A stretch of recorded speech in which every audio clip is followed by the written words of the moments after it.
मैं इंजीनियर प्रदीप कांत पटेल आपका अपने YouTube चैनल ज्ञानपुर में स्वागत करता हूं। और आज हम लोग अभी इस जो है पहले वाले वीडियो में हम लोगों ने पढ़ा विंध्याचल पर अरावली पर्वतमाला के बारे में, और अब हम लोग पढ़ेंगे विंध्याचल पर्वतमाला के बारे में। देखेंगे अगर देखा जाए जो विंध्याचल पर्वतमाला है ये भी क्या है, जैसे ये आपका पुरानी पर्वत श्रृंखला है उसी तरह से ये भी है।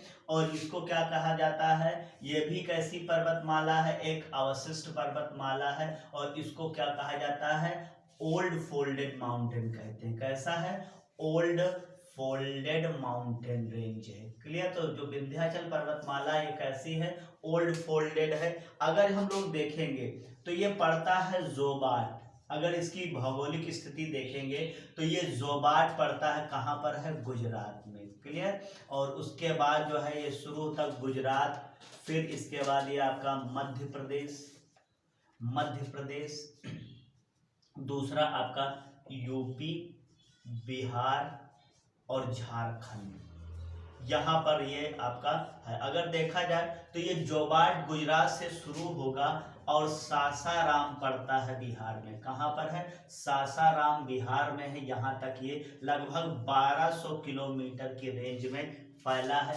सबसे पहले देखेंगे जब मध्य प्रदेश में पहुंचेंगे तो यहाँ पर जो पर्वत रेंज है इसको ग्वालियर रेंज के नाम से जाना जाता है। किस नाम से जाना जाता है, ग्वालियर रेंज के नाम से। फिर आगे बढ़ेंगे तो इसी में पन्ना रेंज आएगी। और फिर जब यूपी और बिहार में जो है इसको किस नाम से जाना जाता है, कैमूर रेंज के नाम से जाना जाता है। जबकि झारखंड में इसको जो है पार्श्वनाथ के नाम से जाना जाता। अगर इसी में देखा जाए जो ये पार्श्वनाथ है, इसी में एक पड़ती है आपका चोटी, उसका नाम है गुडविल पीक।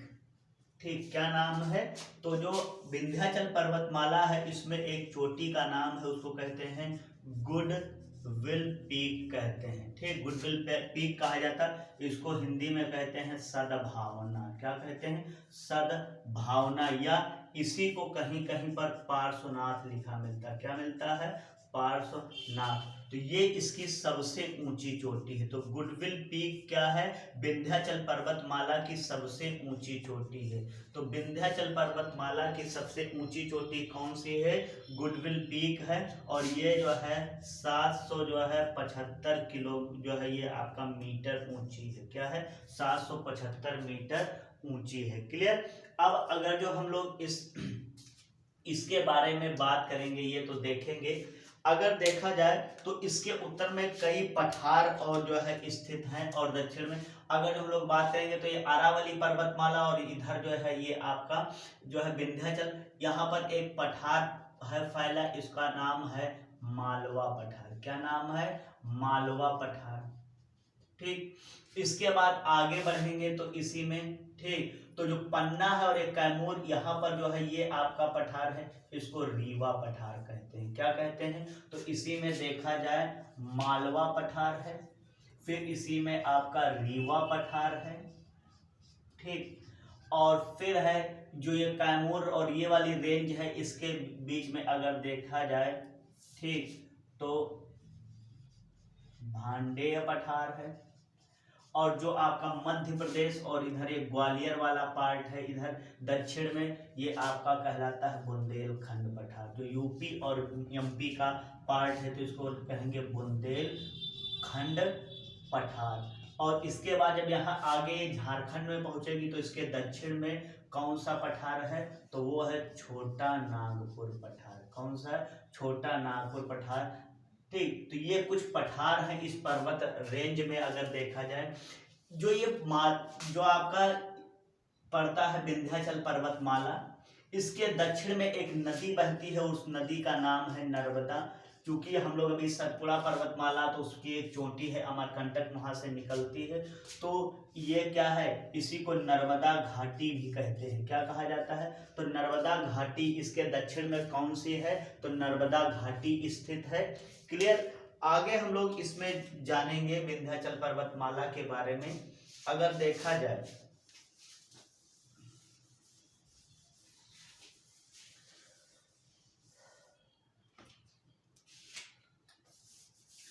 इसके दक्षिण में कौन सी घाटी बताई गई? नर्मदा घाटी बताई गई।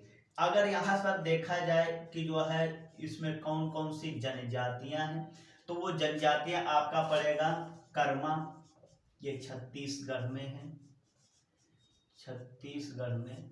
इधर आप ललितपुर क्षेत्र में आएंगे तो खरवार है, खरवार ये कहाँ पर है? आपका ललितपुर क्षेत्र में, ललितपुर, इसी में जनजाति।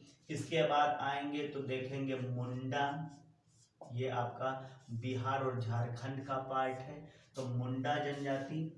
और इसके बाद यहाँ पर देखेंगे तो आपका पड़ता है मोरा। ये सब जनजातियां हैं, ठीक, जो आपका छत्तीसगढ़ साइड में ये आपकी कुछ जनजातियां हैं जो इस क्षेत्र में पाई जाती हैं। इसके बाद अगर देखेंगे, हाँ, इसी में एक जनजाति और यूपी की है, माहीगिरी। कौन सी जनजाति है? माहीगिरी, ये उत्तर प्रदेश की जनजाति है, ठीक, इसमें पाई जाती है। अगर जो हम लोग बात करें, ठीक, यहाँ से कुछ निकलने वाली नदियाँ, तो जैसे जो है यहाँ से कौन कौन सी जो है विंध्याचल पर्वतमाला से नदियाँ निकलती हैं, तो इसमें बात करेंगे। अगर जो नदियों की चर्चा बात किया जाए तो जो ये ग्वालियर है, यहाँ पर ग्वालियर के जगह पर एक पड़ेगा जना पावा हिल स्टेशन। कौन सा? जना पावा हिल स्टेशन। इसी जना पावा हिल स्टेशन ये मध्य प्रदेश के धार जिले में पड़ेगा। कहाँ पर पड़ेगा? मध्य प्रदेश के धार जिले में। मध्य प्रदेश का कौन सा जिला पड़ेगा? तो धार जिला पड़ेगा। इस मध्य प्रदेश के धार जिले में जना पावा हिल स्टेशन से एक नदी निकलती, उस नदी का नाम है चंबल नदी। कौन सी नदी निकलती है? चंबल नदी निकलती है। यहीं पर अहिरन्ना पड़ता, वहां से जो अगर देखा जाए तो बेतवा नदी निकलती है। अगर देखा जाए यहीं से आपका पड़ता है कुम्हार वाला गांव, वहां से केन नदी निकलती है, ठीक। और यहीं से अगर देखा जाए तो छिप्रा नदी निकलती है, पार्वती नदी निकलती है, पार्वती नदी निकलती है।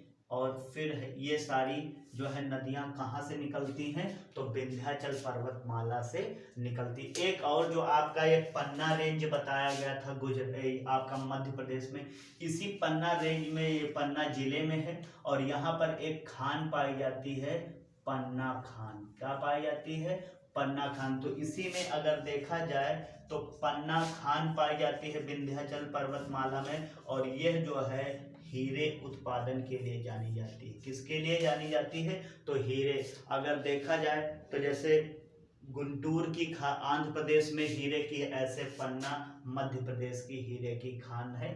क्लियर? तो जो है पन्ना हीरे की खान कहाँ है? तो विंध्याचल पर्वतमाला में है। क्लियर? जिला पूछे तो वो आपका पन्ना जिला आता है। क्लियर है बात? चलिए इसी में देखेंगे। अगर देखा जाए ये जो पर्वतमाला है ये लाल बलुआ पत्थर के लिए जानी जाती है, ठीक। लाल बलुआ पत्थर किसके लिए? लाल बलुआ पत्थर के लिए जानी जाती है। और आप जैसे बात किया जाए, ठीक, तो लाल किला की बात करेंगे। अगर जो आप आएंगे, ठीक, तो आगरा में अगर जो बात किया जाए तो आगरा में भी आपका लाल किला पड़ता है, ठीक। तो यहाँ पर बुलंद दरवाजा पड़ता, उन सब में किसका प्रयोग किया गया है? लाल बलुआ पत्थर का प्रयोग किया गया है। क्लियर? इसके बाद अगर जो हम लोग बात करें इसी में, तो ये सीमेंट ये जो पर्वत रेंज है किसके लिए? सीमेंट उत्पादन के लिए जानी जाती। अगर जो हम लोग बात करें तो जो है यूपी में पड़ता है चुर्क, और ये चुर्क किसके लिए जाना जाता है? तो सीमेंट उत्पादन के लिए जाना जाता है। क्लियर? और इसके बाद देखा जाए यहाँ पर, तो ये यहाँ से जो एक नदी निकलती है इसी पर्वत रेंज में होके, उसका नाम है सोन। वो आती तो अमरकंटक से, लेकिन और वो सोने के रवों के लिए जानी जाती है, उसमें सोने के कण पाए जाते हैं। ये सारी चीजें हैं। तो अगर देखा जाए जो हमारे यहाँ सोनभद्र और ये सब जिले हैं, ये किसके लिए? इसी सीमेंट और इनके उत्पादन के लिए ही जाने जाते हैं। इसकी सबसे ऊंची चोटी कौन सी थी? तो गुडविल पीक यानी सद्भावना। अगर हम इसके बारे में कहानी पुराणों में भी मिलती कि एक बार वो अंगरीष ऋषि थे, तो ये क्या किया कि विंध्याचल जो था ये संसार का सबसे ऊंचा पर्वत शिखर बनना चाहता था। इसने ब्रह्मा जी को प्रसन्न किया और इसके बाद ब्रह्मा जी ने इसको आशीर्वाद दिया कि ठीक है, तुम संसार के सबसे श्रेष्ठ और ऊंचे पर्वत शिखर बनोगे। ये धीरे धीरे धीरे धीरे क्या बहुत ऊंचा हो गया। अब क्या हो गया कि जो है इधर से जो भी चीजें थी, जब इतना ऊंचाई पर हो गया तो दक्षिण भारत का कोई व्यक्ति उत्तर भारत और उत्तर भारत का कोई व्यक्ति दक्षिण भारत, तो अंग्रेज ने इससे क्या कहा कि ऐसा करिए, आप जो है नीचे हो जाइए और मैं दक्षिण भारत चला जाऊं, फिर जब वहां से लौटूंगा तब खड़े हो। और इसके बाद वो कहते कभी लौट के नहीं आए, ऐसा इसके बारे में मिलता है। जब आप हिस्ट्री में पढ़ते हैं तो विंध्याचल पर्वतमाला में काशी के नरेश थे, उनका नाम था अश्वसेन। क्या नाम था? अश्वसेन। और उनके पुत्र का नाम था पार्श्वनाथ। ठीक, और पार्श्वनाथ 30 वर्ष की अवस्था में चले गए और 83 दिन तक जो है तपस्या की। इसी जो है जो ये आपका पड़ता है विंध्याचल पर्वतमाला में, उस पर्वत का नाम तब इसको कहते थे सम्मेद पर्वत। ये चोटी थी, तो सम्मेद पर जाके बैठ के तपस्या करते हैं और इसके बाद उनको ज्ञान प्राप्त हो जाता है, तो उनको पुरुषादनियम कहा गया। तभी से इस चोटी के सम्मेद का नाम हो गया क्या? पार्श्वनाथ हो गया। क्लियर। और इसी में अगर रेंज में देखेंगे सबसे जो प्रसिद्ध मंदिर, जैसे आपको वहां बताया गया था, ठीक, दिलवाड़ा मंदिर, ऐसे जो है हम लोग अरावली पर्वतमाला में बात करेंगे तो ये पड़ता है दतिया जिला। क्या पड़ता है? दतिया जिला पड़ता है। ये मध्य प्रदेश का दतिया जिला है। और इस दतिया जिले में अगर देखा जाए जो विंध्याचल पर्वतमाला है, यहाँ पर पड़ता है सोनागिर की पहाड़ियाँ। क्या पड़ता है? सोनागिर की पहाड़ियाँ। सोनागिर की पहाड़ियाँ पड़ती हैं। क्लियर, इस दतिया जिले में। और जो आपका सोनागिर की पहाड़ियाँ हैं, ये किसके लिए जानी जाती हैं? तो जैन धर्म के लिए जानी जाती हैं। तो यहाँ पर भी जैन धर्म का एक जो है 108 जो है यहाँ पर जो पूरी मूर्तियाँ बनी हुई हैं। ठीक, तो जैन धर्म में यहाँ पर क्या है, पूरे 108 मठ पूरे बने हुए हैं। तो सोनागिर किस धर्म से संबंधित है? तो जो है जैन धर्म से। ठीक, कहाँ पर पड़ता है? तो मध्य प्रदेश के दतिया जिले में पड़ता है। क्लियर। अब अगर देखा जाए यही विंध्याचल पर्वतमाला, तो विंध्याचल पर्वतमाला में अगर देखा जाए ये क्या करता है कि बीचों बीच में है, तो यह जो आप देखते हैं कर्क रेखा, तो भारत के बीचों बीच से कर्क रेखा गुजरती, तो ये कर्क रेखा के समांतर फैला है। क्या है? कर्क रेखा के समांतर कौन सी पर्वतमाला फैली है? तो विंध्याचल पर्वतमाला फैली हुई है। क्लियर है बात?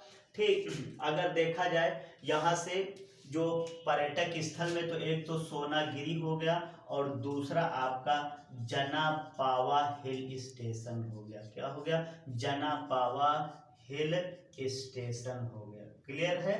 और अगर देखा जाए जो ये आपका क्षिप्रा नदी इसी विंध्याचल पर्वतमाला से निकलती है, तो इसी क्षिप्रा नदी के किनारे उज्जैन है, तो ये भी एक फेमस अगर देखा जाए तो विंध्याचल पर्वत रेंज का ही पार्ट। और दूसरा अगर हम लोग बेतवा नदी है और जो निकलती उस बेतवा नदी के किनारे अगर देखा जाए तो सांची शहर बसा है, जो किसके लिए जाना जाता है? सांची स्तूप के लिए फेमस है। क्लियर। तो ये सारी चीजें हम लोग किसके बारे में जाने हैं?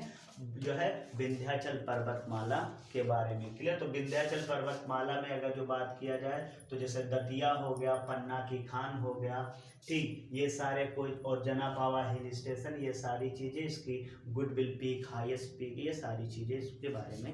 ठीक, आपका बहुत बहुत धन्यवाद।